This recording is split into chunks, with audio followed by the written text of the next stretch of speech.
தெலங்கானா மாநிலம் செகந்திராபாத்தில் சிக்னலில் நிற்காமல் சென்ற கார் மீது மற்றொரு கார் மோதியதில் நடுரோட்டில் கார் பலமுறை பல்டி அடித்து விபத்துக்குள்ளான அதிர்ச்சி சிசிடிவி காட்சி வெளியாகியுள்ளது. இதுகுறித்த கூடுதல் விவரங்களோடு இணைகிறார் எமது செய்தியாளர் மதியழகன். என்ன நடந்தது விவரங்கள்? தெலுங்கானா மாநிலம் செகந்திராபாத் கண்டோன்மெண்ட் கிளப் பகுதியில் பயங்கர கார் விபத்து ஒன்று ஏற்பட்டிருக்கிறது.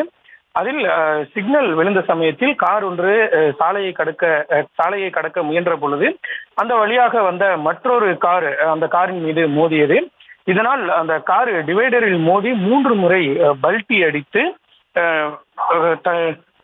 கவிழ்ந்த காட்சிகள் கவிழ்ந்ததனுடைய சிசிடிவி காட்சிகள் தற்பொழுது வெளியாகி இருக்கின்றன.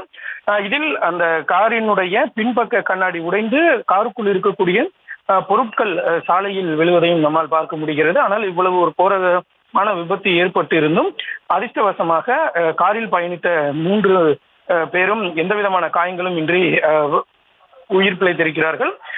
விபத்தில் காயமடைந்தவர்கள் மருத்துவமனைக்கு கொண்டு செல்லப்பட்டு அவர்களுக்கு அங்கு சிகிச்சையும் அளிக்கப்படுவதாக தெரிவிக்கப்பட்டு இருக்கிறது. இந்த சம்பவம் தொடர்பாக காவல்துறையினரும் விசாரணை நடத்தி வருகிறார்கள். மிகுந்த போக்குவரத்து நெரிசல் மிகுந்த ஒரு முக்கிய சாலையில் இந்த விபத்து ஏற்பட்டு இருக்கிறது. விபத்து ஏற்பட்டவுடன் அங்கு பாதுகாப்பு பணியில் இருந்த காவலர்கள் மற்றும் சக வாகன ஓட்டிகள் அங்கு காரில் சிக்கியவர்களை மீட்கும் காட்சிகளும் அந்த சிசிடிவியில் பதிவாகி இருக்கின்றன.